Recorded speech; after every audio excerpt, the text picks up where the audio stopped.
หมายสูงพี่น้องผู้ปันแห้งสื่อข่าวแซนมีเดียเขาดังเสียงนะคะเนาะเมื่อในก็มีงานในวันที่20เดือนธันวาคม2025ในเขาบุญดาเนอร์รายการข่าวตอนในเดียวดังข่าวเงาเกี่ยวกับไปลองวันปีใหม่ย่างนะคะศึกยึดเมืองลาดว่า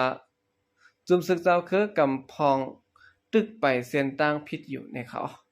เดี๋ยวดังข่าวเงาเสียวก็มาผักตอนปันพี่น้องเขากว่านะคะจำซึกมันมินอ่องหลายลาดว่าโคนาจุมซึกเจ้าคือกำพองเข้าป่าลงลายมือลีโฮมไมเกิลตึกเอ็นเซียอยู่เซตะจนลูกซุ่มกำพองได้ก็ตึกสืบไปเส้นต่างพิษไปอยู่ในเขาจำซึกมันยึดเมืองในเขาเนาะส่งพื้นดิโคมโจมวันปีใหม่ย่างในปี2007บาท65นี้อันดอกแมนในวันที่19เดือนธันวาคม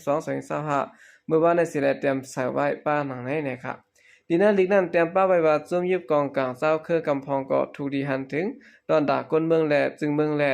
ถูกดีไปในเส้นตั้งงามเย็นยาวสังว่าบางเลือกตั้งอันซึกมันอ่อนน้ำจัดเฮ็ดได้ออกมันจึงจุ่มยึดกองกลางก็ขึ้นอยู่ที่คนเมืองเสร่วมกันใจกันปกป้องซึ่งเมืองกว่าวันในค่ะจอมซึกมันเขาในพ้องปัง NCA ขอบเต็ม10ปีนั้นก็มั่นใจลาดว่าจุ่มยึดกองกลางเจ้าคือใครสังก็ป้าอยู่ในสภาพเสียและลาดจัดตุกย้อนเอาแลวันในเขาพ้องปัง NCA ขอบเต็ม10ปีนั้นอันเป็นจอมุตุเซโพผู้คันปักเคนอยู่โฮเปาเคนอยู่ก็เก่าและเจ้าสวยมองนะเนาะโฮเปาเจตอนก็เก่าเขาก็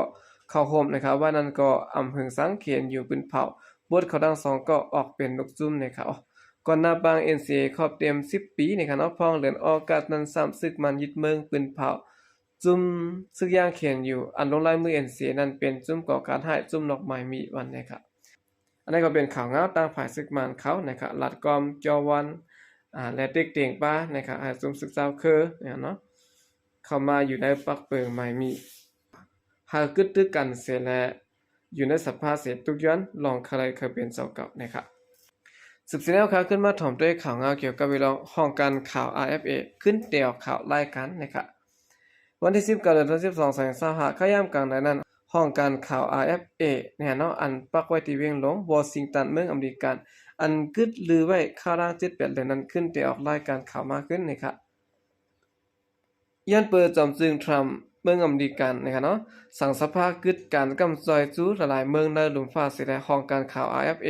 อันได้เงินกำจอยตีสภานั้นก็ได้กึดการกว่า10 มิลลิเมตรนะครับในว่าในได้ก็ตีหน้าเพจข่าว RFA ตีรายการข่าวภายมานั้นขึ้นมีลีกคลิปข่าวขึ้นมาอันหนึ่งลาดว่าจำบางเลือกตั้งย่อและตาเฮกวนเมืองเตเลยฮับผู้ข่าวมันแม่นๆนั้นสั่งเตขึ้นมาเปิดด้วยเสออกข่าวปันเตรียมออกไล่ทับที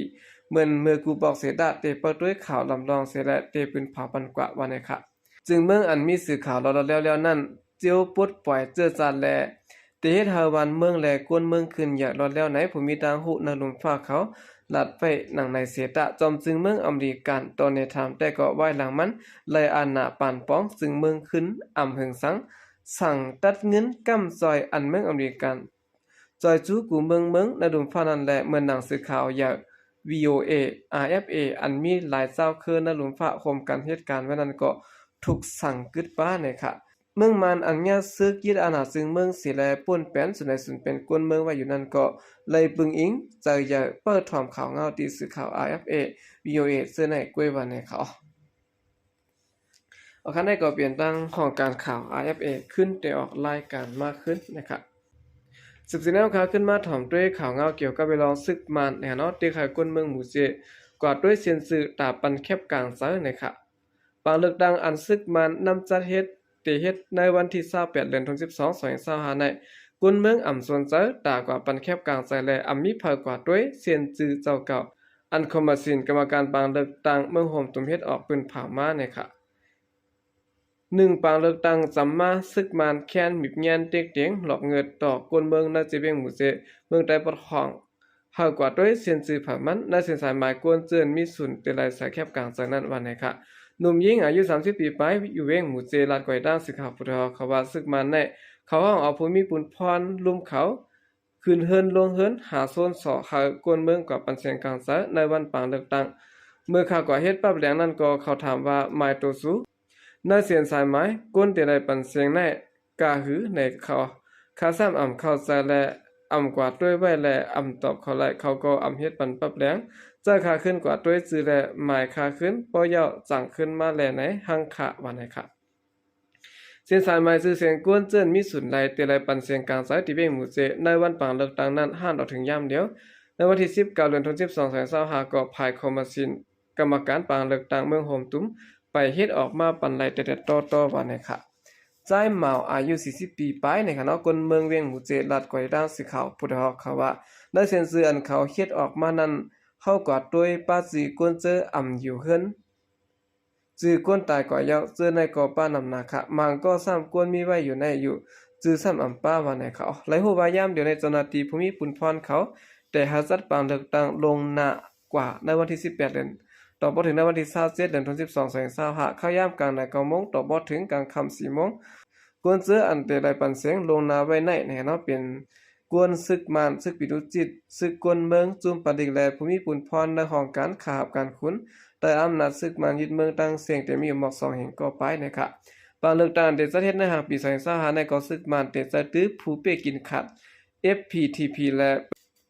เปิงเลือกตั้งจอมปุนสุนเพียในเป็นไว้2รองหลายตั้งคอมมาซินกรรมการปางเลือกตั้งเมืองโฮมตุ้มแต่ศึกมันกุมกำปืนภาวะเดชเทศกว่าตา267เจเวงนะครับปัดปืนตัวเมืองโฮมตุ้มนะครับเมื่อได้ปัดปืนได้จุบหนึ่งในเดชเทศกว่าตา12เจเวงเมื่อได้ปัดของป้าเจเวงลาเซียวเจเวงหมู่เจเวงหนองเขียวเมืองไต้ปะจานเป็นเจเวงตนตีเจเวงหัวโป่งและเจเวงปังละเจเวงน้ำจางเจเวงลังเคอเจเวงลอยแหลมเมืองไต้ปอดออกเป็นเจเวงเก่งตุงและเจเวงตะเคียนเล็กเจเวงเมืองสัตว์เจไหนนะครับข้างในก็เป็นเงาลายนะครับตามภาษาซึกมันที่เคยคนเมืองหมู่เจกว่าด้วยเสียนสื่อตาปันแคบคางจากนั้นนะครับ14แล้วครับขึ้นมาถ่อมด้วยข่าวเงาเกี่ยวกับเวลาซึกเกาก้างนะครับคานหากวนเมืองเนื้อเจเวงเสียนวีกว่าเฮ็ดซึกมาแทงนะครับในหัวเรือนที่เสียมเปิดในซึกเกาก้างMNT เก็บซึกมาแทงก้อยมก้านะครับห้องออกปากวนซึกเสหากดทัดกวนเก็บสินสายไม้แขกนะครับกวนแปลกหน้าข้าวยามกลางค่ำกลางคืนและเฮ็ดให้กวนเมืองเจิ้นอยู่ซ่อนในพื้นที่มีรองหอมลมนะครับตัวซึกเกาก้างเข้ามากุมกำเจเวงเสียนวีไว้หลังปางตึกแผ่นการอย่างซึ่ง1027ปอกำ1ในเข้าร่างหมอก2ปีในกวนเมืองเจิ้นอยู่ซ่อมวันไล่หากวนปันตากว่าเฮ็ดซึกมาอยู่ติ๊กๆถึงตีหนุ่มยิงกวนซ้ายในเจเวงเสียนวีเงื่องไปออกเวงกว่าตั้งน้ำนะครับนั่งจำก็ต้องหนึ่งเหตุการณ์ตรงวงกลในเจเวงเสียนวีลัดกว่าร่างสิขาวพุดอเขาว่าเขามาอุบเวงหมอกปีไปจำ2ปีกล้วยในย้อนเอาเขา1ปอกในเฮาขาเลยหาปันเขา1วันในสุด2ก็3ก็เฮ็ดให้อยู่ที่ค่ะเมื่อเดียวก็ย้อนมาแทงยาวค่ะก้นหนุ่มในวันก็มีพายะเขาเก็บก้นซึกมา1ปอกก้นหนุ่มไปออกวันตั้งนำเขาที่เวียงเฮาขาในกำบานน้ำในเขากึดก้นข้าวก้นแก่กว่ายาวค่ะมีเผาเขาก็เฮ็ดซึกและถึงตีก้นวานบ่ได้เก็บเงินกัน1เฮือน1ปอก60,000โหแสนมันเฮ็ดให้จ้างกันกว่าค่ะบายเรือกันก็เป็นเต้ๆว่าหากินเล่งต้องก้อยก็หยับซ้ำเลยหาปันตาซึกเขาแทงในเขาจู่เขามากุมกับเมียงเซียนวีในซึกเก่ากลางเก็บก้นซึกมาในป้าปอในยอมหากำยาวและก้นเมืองเจื้อนอยู่ในพื้นที่ครบตั้งหยาบพืชกินใส่ข้าวแห้งยันเบิ่มมีก้นเตรียมใจใครกว่าเขาหับท่ามการซึกและตาจางกันกว่าเฮ็ดซึกนั้นบางวันไล่เก็บเงินกัน1เฮือนแล้วสุดมัน100,000ถึง200,000เต็มเจเนนะครับพ้องซึกเก่ากลางกุมกำในจีเวียงเซียนวีในปักเปิงอันเตจัดเคเฮกังหากวนเมืองอยู่เศร้ากว่าไล่ง่ายๆลมๆและรถเพนั้นก็มีเสียอิดนะครับปักเปิงพิงเมืองอันเตห่มงามปันดุอ่อนแดกวนเมืองในหากมีรองห่มลมนั้นยิงแค้นมีค่ะย้อนเบิ่นั้นหนังหือดูอ่อนและก้นหนุ่มเสื้อนมีอยู่ในนาทีจุ่มยิบกองกลางตั้งเสียงตีรถเพเขียนมีปืนหู้แก้มโตอย่าหาพิงยามดูนั่นก็พ่อแม่ผู้ใหญ่ก้นหลงเจิ้นเกี่ยวก้องและมีปุ่นพรตั้งเสียงตีได้ปักตาดูล้อมตัวถึงปันอย่าหาผาดสายตาเนี่ยค่ะเจมือซึกเก่าก้างเขาแต่เก็บเส้นสายไม้หัวนับก้นน่าจะเวียงเส้นพีสิละจี้สั่งหาก้างแกะในปอกนาเอิงเก็บก้นหนุ่มในวันเขาหับท่ามการซึกนั้นก้นหนุ่มกำน้ำน่าจะเวียงเส้นวีอ่อนกันเงื่องออกไปกว่าอยู่ต่างวันต่างเมืองห้ามต่อถึงย่ามเมื่อเลี้ยวเนี่ยค่ะ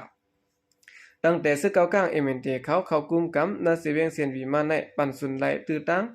เจ้าเงินซาเขาปืดปางต่อปางร้องเปลี่ยนดังกันเด็กเขาก้นวัน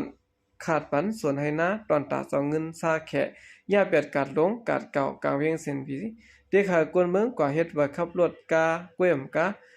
ย้อนป้าขอนรถกาโทรกีป้าเสียมกายุกยักเด็กเขาก้นเมืองแหลกป้ายข้านตั้งขายหมอดแปดลิกไตลิกอังกฤษและใจตื้อลิกแขกเว้ สาวเจอว่าขัดสักบาลิกมันจึงจิมสายล้อและอยู่อิดอีวันไหนค่ะในก็เป็นเงาไล่ตีเบ้งเสียนวีนะครับซึ่งเก่ากลางเขาในคันหากวนเมืองในสิเบ้งเสียนวีกว่าเฮ็ดซึกมาแทงนะครับเอาค่ะกำเดินสุดได้ก็ยินจมนับยามกงมันถึงพี่น้องผู้กำแถมปัญหาครางเสียงอยู่ค่ะยินจมนับยามนำเสขาใจก็เรียกประสงค์ค่ะ